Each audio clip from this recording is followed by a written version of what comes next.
Hello friends, welcome to my YouTube channel. Here I am back with another video on important questions of class 12th history. So today we discuss important question or most important frequently asked question of chapter 3 kingship, caste and class in this video. So are you ready? But guys, उससे पहले आपको chapters की videos देखनी जरूरी है, otherwise आपको questions समझ नहीं आएंगे and उनको solve out करने में problem होगी. But don't worry, मैंने आपको चैप्टर के प्लेलिस्ट का लिंक डिस्क्रिप्शन में दे दिया है. आप उससे चैप्टर को कंप्लीट करें एंड देन उसके बाद ये वीडियो देखें. एंड अगर आपने चैप्टर देख लिया है तो वेल एंड गुड. हम अपने क्वेश्चन आंसर कंटिन्यू करते हैं. ओके, सो हम पहले short answer type question discuss करेंगे. उसमें देखते हैं. हमारा फर्स्ट क्वेश्चन है the Satyavata Brahmana, sorry this is B, and Taittiriya Brahmana are the Brahmana text of.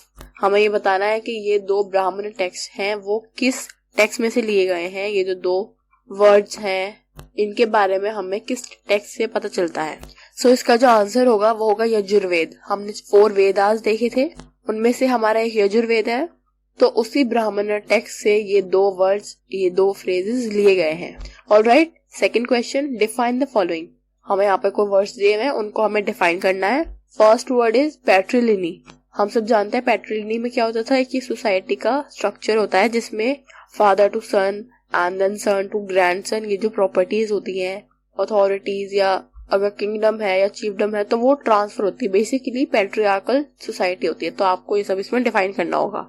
Another one is matriliny. Again इसका अपोजिट. मैट्रिलिनी में क्या होता है, जिसमें विमेन्स का ज्यादा हो, मदर की साइड जो होती है. ठीक है. And third word is endogamy. अगर आपको याद हो, हमें चैप्टर की वीडियोस में जब इसको देखा था तो इसके बारे में हमने पढ़ा था. एंडोगेमी क्या है, ये एक टाइप ऑफ मैरिज है. तो उसको आपको डिफाइन करना है कि इस टाइप की मैरिज में क्या होता है. Again fourth word exogamy. Exogamy में इसके ऑपोजिट होता है. क्या होता है आपको बताना है, ये भी एक टाइप ऑफ मैरिज है. Another one is polygyny. Polygyny भी एक टाइप ऑफ मैरिज है. आपको बताना है कि इसमें क्या होता है. काफी इजी है, बस just 1 word and 1 sentence, not 1 word, yes 1 sentence में तो इसका हो ही जाएगा. मैंने आपको यहाँ पे इसलिए दिया बिकॉज इसमें से काफी हद तक आता है. इवन कई बार इनमें डिफरेंस भी आ जाते हैं. सो आप ये अच्छे से देख लीजिएगा. ये अराउंड 1 to 2 मार्क्स के क्वेश्चंस होंगे. Okay, and last one is polyandry. Again polyandry भी एक टाइप ऑफ मैरिज है. इसमें क्या होता है हमें ये बताना है. काफी इजी है, आपको वीडियोस में मिल जाएगा चैप्टर्स की एंड आपकी चैप्टर में भी मिल जाएगा आपको बुक में. Okay, fine. Next question. How many hymns are there in Rigved?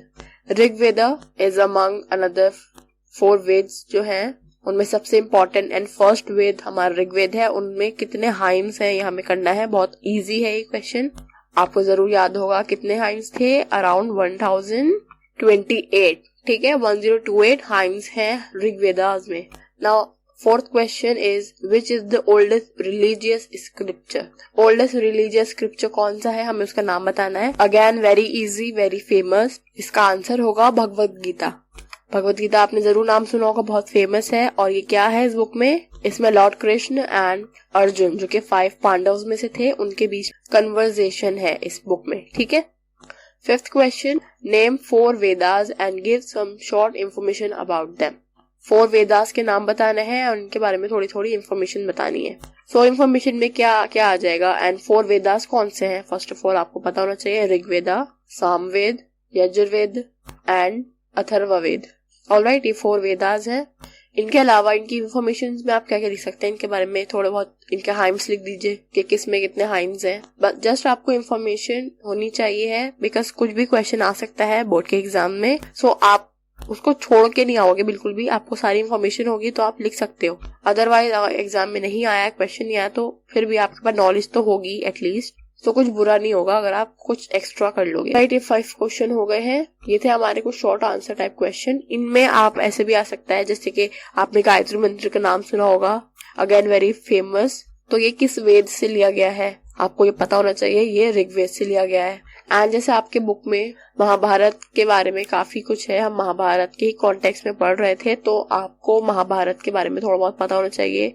At least आप उसकी जस्ट स्टोरी देख लो. उसमें 5 पांडव एंड कुछ कौरव्स जो इम्पोर्टेंट है उनके नाम. देन द्रौपदी कौन थी ये भी क्वेश्चन आ जाता है. हु वाज द्रौपदी, वो किसकी डॉटर थी एंड देन मैरिज उनकी हुई थी किस तरीके से. 5 पांडव उनके हस्बैंड थे। तो ये पूरी बातें आपको पता होनी चाहिए, कुछ भी आ सकता है एग्जाम में। ऑलराइट, सो मैंने यहाँ पे आपको 5 क्वेश्चन दे दिए हैं, अकॉर्डिंग टू मी काफी इंपॉर्टेंट थे। तो आप इनको लिखें, इनको सॉल्व आउट कीजिए, इनका आंसर निकालिए, एंड अगर आपको कोई डाउट होगा तो आप मुझे कमेंट सेक्शन में पूछिएगा। अदरवाइज डाउट नहीं होना चाहिए, काफी इजी क्वेश्चन है। Move further, so here are some long answer type question. अब हम थोड़े से लॉन्ग क्वेश्चन देख लेते हैं, around 3 to 5 marks. Question number 1, Mahabharata is the story of kinship, marriage and patriliny. Examine. So हमें ये जो फ्रेज दिया है, सेंटेंस दिया है, इसको एग्जामिन करना है, हम इससे सेटिस्फाई है या नहीं, हमें ये बताना है। सो हम देखते हैं, महाभारत जो है हमारी किंगशिप के बारे में स्टोरी है, यस। मैरिज के बारे में है, यस बिल्कुल, उसमें मैरिज के बारे में भी दिया हुआ है। एंड पैट्रिलिनी के बारे में है,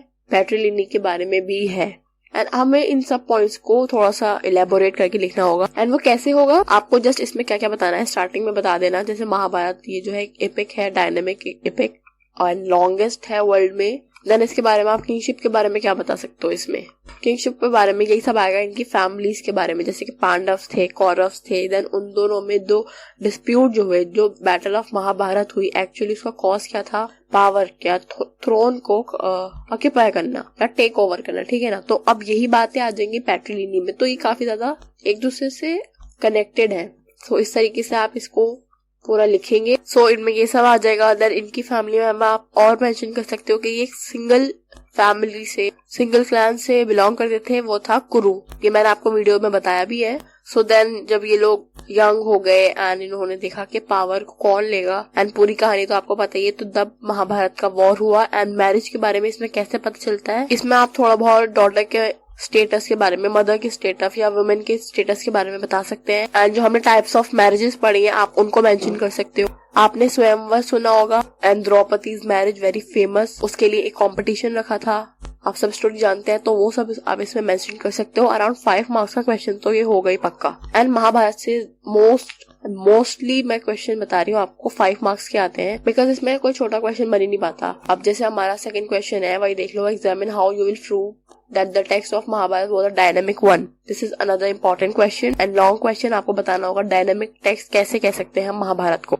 महाभारत को हम एक बहुत ग्रेट डायनेमिक टेक्स्ट कह सकते हैं, डायनेमिक एपिक कह सकते हैं, क्योंकि ये अलग अलग लैंग्वेजेस में लिखी गई है। हाँ, लेकिन ये मेन बुक जो हमारी लिखी गई थी ये संस्कृत में थी, लेकिन हमारी संस्कृत वेदास से सिंपल थी, ये हम सब जानते हैं, मैंने आपको चैप्टर में भी बताया था। सो सिंपल संस्कृत होने की वजह से ये काफी ज्यादा सर्कुलेट हुई एंड वाइडली अंडरस्टूड भी थी। एंड अनदर थिंग, जब हिस्टोरियंस ने इसको देखा तो इसके सब्जेक्ट मैटर के अकॉर्डिंगली इसको कैटेगराइज कर दिया, क्लासिफाई कर दिया अलग अलग सेक्शन में। जैसे कि फर्स्ट सेक्शन नैरेटिव को बताता है, सेकंड सेक्शन डायडेक्टिक को बताता है, सोशल नॉर्म्स जिसमें है, एंड थर्ड में प्रोज एंड वर्सेस। सो ये मैंने आपको पूरे चैप्टर में बताया था। तो इसी तरीके से आप इसको डायनेमिक टेक्स्ट प्रूव कर सकते हैं। एंड एक ये भी पॉजिटिव बात है कि महाभारत को दूसरी लैंग्वेजेस में भी ट्रांसलेट किया गया है and all over the world पढ़ा गया है। जैसे कि अगर आप इसका पर्शियन ट्रांसलेटर देखेंगे, इसको पर्शियन में किस नाम से जाना जाता है, रज़्मनामा। महाभारत को ही कहा जाता है रज़्मनामा इन पर्शियन लैंग्वेज। सो इसको ट्रांसलेट किया गया एंड देन पढ़ा गया। सो इस वजह से कि ये डायनेमिक टेक्स्ट है। Now third question, Mahabharata is a good source to study social value of ancient time. Of course it is. हमें पूरे महाभारत में social value, social norm, society के बारे में रूल्स एंड रेगुलेशन ही देखने को मिले हैं। तो आप इसमें इजीली लिख सकते हैं, सबकी अलग अलग सिचुएशन, अलग अलग स्टेटस के साथ अलग अलग इम्पोर्टेंस एंड कैसे सोसाइटी डिवाइड थी, ये सब इसमें आ जाएगा। Question number 4, state whether gender difference were really important in early society from 600 BC to 600 CE। इसमें भी जेंडर डिफरेंस का इम्पोर्टेंस बताना है कि जेंडर डिफरेंस अर्ली सोसाइटी में इम्पोर्टेंट था। सो आप इजीली बता सकते हैं पैट्रिलिनी एंड मैट्रिलिनी को कंपेयर करके, विमेन का स्टेटस, फादर का, देन सन का, डॉटर का, एंड किस तरीके से जेंडर डिफरेंस को हम बता सकते हैं कि ये अर्ली सोसाइटी में था। Okay fine. Fifth question, explain the language and content of Mahabharata. Mahabharata के लैंग्वेज को, कंटेंट को एक्सप्लेन करना है। लैंग्वेज हमारी संस्कृत है, जैसे अभी मैंने आपको बताया। कंटेंट में आप क्या लिख सकते हो, अगेन इसमें सेक्शंस कर दिए गए थे, कैटेगराइज कर दिया गया था। स्टार्टिंग में कौन सा था, देन उसके बाद एंड लास्ट में किस तरीके से वॉर के बारे में या सोशल नॉर्म्स के बारे में इसमें मेंशन है। देन इसमें हमें भगवत गीता भी एक पता चलती है। वॉर के ही टाइम में लॉर्ड कृष्ण एंड अर्जुन के बीच में कन्वर्सेशन थी। सो इस तरीके से आप इसकी लैंग्वेज को, कंटेंट को बता सकते हैं। एंड इसके ऑथर कौन है ये भी क्वेश्चन आ जाता है। Who was the author of Mahabharata? तो इसका आंसर आपको पता होना चाहिए, वेद व्यास। ऑलराइट, सो ये कुछ क्वेश्चन थे इंपॉर्टेंट हमने आज देखे। सो आप इनको अच्छे से करिएगा। अगर आपके पास कोई क्वेश्चन है जो इनमें से मैच ना होता हो एंड आपको उसमें प्रॉब्लम हो तो आप मुझे कमेंट में पूछ सकते हैं। डोंट वरी, मैं आपको अच्छे से इलेबोरेट करके समझा दूंगी। Thank you so much for today. Don't forget to like and subscribe my channel.